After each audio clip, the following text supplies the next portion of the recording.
So last Sunday మనం conduct చేసిన career guidance with Ramana ప్రోగ్రామ్కి చాలామంది పేరెంట్స్ ప్రజెంట్ ఇంటర్మీడియట్ సెకండ్ ఇయర్లో ఉన్న స్టూడెంట్స్ అండ్ పేరెంట్స్ రావడం జరిగింది. వాళ్ళు అడిగిన క్వశ్చన్ ఏంటి అంటే, జేఈ మెయిన్స్లో ఒక యావరేజ్ స్టూడెంట్ బెటర్గా పెర్ఫామ్ చేయాలి అంటే ఎలాంటి బెస్ట్ ప్రాక్టీసెస్ ఫాలో అవ్వాలి, ఎలాంటి మిస్టేక్ చేయకూడదని అడగడం జరిగింది. సో దాని గురించి ఈ వీడియోలో డిస్కస్ చేయాలి.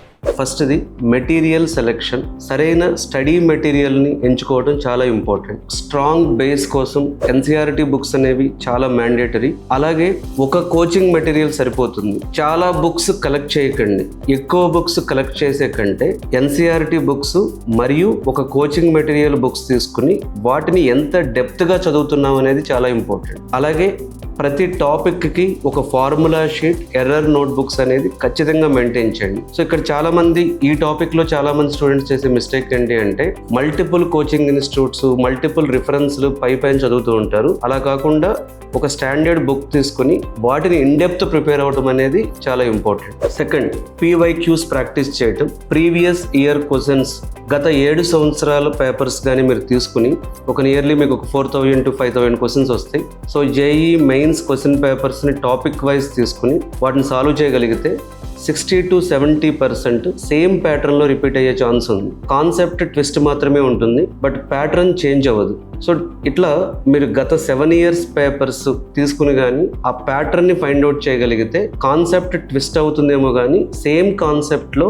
అదే ప్యాటర్న్లో క్వశ్చన్స్ వచ్చేటటువంటి ఛాన్సెస్ కూడా ఉంటాయి కొంతవరకు. కాబట్టి మీకు కాన్ఫిడెన్స్ బిల్డ్ అవడానికి సో గత 7 సంవత్సరాలుగా ఉన్న పేపర్స్ని సాల్వ్ చేయండి. అలాగే అందులో మీరు చేసేటటువంటి మిస్టేక్స్ని ఎనాలిసిస్ చేసుకుని ఆ మిస్టేక్ నోట్బుక్ని కరెక్ట్గా చూసుకుంటే ఏ ప్యాటర్న్లో మీరు ఎక్కువ మిస్టేక్ చేస్తున్నారు అనేది కూడా తెలుస్తుంది. థర్డ్, ఒలింపియాడ్స్ ప్రాక్టీస్ చేయడం అనేది మీకు కాన్సెప్ట్ స్ట్రాంగ్ చేసుకునే ఒక సీక్రెట్ అని చెప్పొచ్చు మనం. సో ఆ నేషనల్ ఒలింపియాడ్ ప్రాబ్లమ్స్ కానీ సాల్వ్ చేస్తే thinking skill and logic develop అవుతుంది. కాబట్టి ఇది మీకు మెయిన్స్, అడ్వాన్స్ రెండింటిలో కూడా ఒక ఫౌండేషన్గా ఉపయోగపడుతుంది. కాబట్టి నేషనల్ లెవెల్ ఒలింపియాడ్ పేపర్స్ని రిఫర్ చేయడం ద్వారా సో మీకు జేఈ మెయిన్స్ ఎగ్జామ్ దగ్గరికి వచ్చే కొద్దీ మీలో ఒక కాన్ఫిడెన్స్ని బిల్డ్ చేసుకోవచ్చు. ఫోర్త్, కంటిన్యూస్ మాక్ టెస్ట్లు ప్రాక్టీస్ చేయడం అనేది, అంటే ఖచ్చితంగా ప్రతి వీక్ ఒక మాక్ టెస్ట్ అటెంప్ట్ చేయండి. సో ఆల్ ఇండియా టెస్ట్ సిరీస్ని కూడా మీరు ప్రాక్టీస్ చేయగలిగితే సో మీకు ఓవరాల్గా అర్థమవుతుంది అంటే ఎక్కడ మనం మిస్టేక్స్ చేస్తున్నాము అనేది. సో దాని ద్వారా మీకు కరెక్ట్ అప్రోచ్కి వెళ్ళగలుగుతారు మీరు.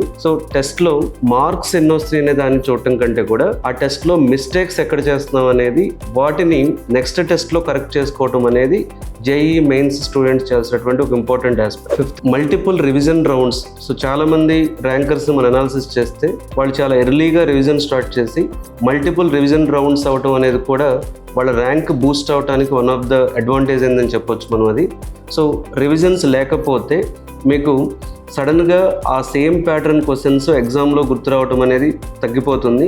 రెండు, మీకు టైం ప్రాక్టీస్ అక్కడ చేస్తారు కాబట్టి రివిజన్ చేసేటప్పుడు సో తొందరగా మీరు ఆన్సర్ చేయడానికి మీకు తెలుస్తుంది. కాబట్టి రివిజన్ అంటే ఎన్నిసార్లు మీరు రివిజన్ చేశారో అనేది డెఫినెట్గా one of the key role అవుతుంది మన సక్సెస్లో. సిక్స్త్ ప్రాక్టీస్ వచ్చేటప్పటికి డౌట్స్ క్లారిఫికేషన్. సో చిన్న చిన్న గ్యాప్స్ కూడా మీకు మీ అచీవ్మెంట్ని ఆపేయచ్చు. డౌట్స్ బ్యాక్లాగ్ పెంచుకోకుండా ఎవరైతే మీ సీనియర్ లెక్చరర్స్ ఉన్నారో వాళ్ళతో కూర్చుని ఎక్కడ ఏ ప్యాటర్న్లో మనం మిస్టేక్స్ చేస్తున్నాం అనేది, ఎందుకు చేస్తున్నాం, అక్కడ మీకు కన్ఫ్యూజ్ అవుతున్నారు అనేటటువంటి క్లారిటీ తెచ్చుకోవటం అనేది చాలా ఇంపార్టెంట్. సో డౌట్స్ బ్యాక్లాగ్ని పెంచకండి. సో ఇది మీకు చాలా హెల్ప్ అవుతుంది.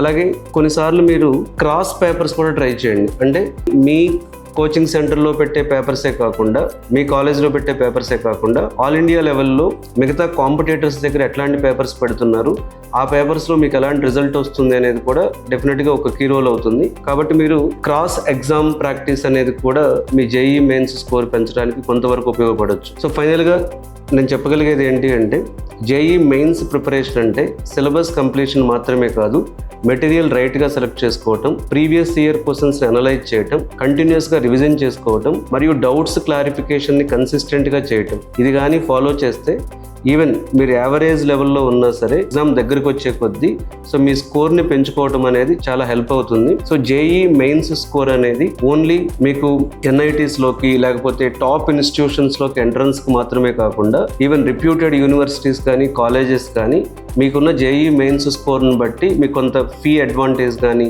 అంటే ఫీలో డిస్కౌంట్స్ ఇవ్వడం కానీ ఇంకా చాలా బెనిఫిట్స్ ఉన్నాయి. కాబట్టి సో మీరు యావరేజ్ స్టూడెంట్ అయినా సరే జేఈ మెయిన్స్ని పూర్తిగా డ్రాప్ చేయకుండా సో ఎంతో కొంత బెటర్గా అటెంప్ట్ చేయడానికి ట్రై చేయండి. సో బెటర్గా అటెంప్ట్ చేయడానికి ఇంకా టైం ఉంది కాబట్టి సో ఈ ప్రాక్టీసెస్ మీద ఫోకస్ చేయగలిగితే డెఫినెట్గా మీకు సక్సెస్ బెటర్గా వచ్చేటటువంటి ఛాన్స్ ఉంటుంది.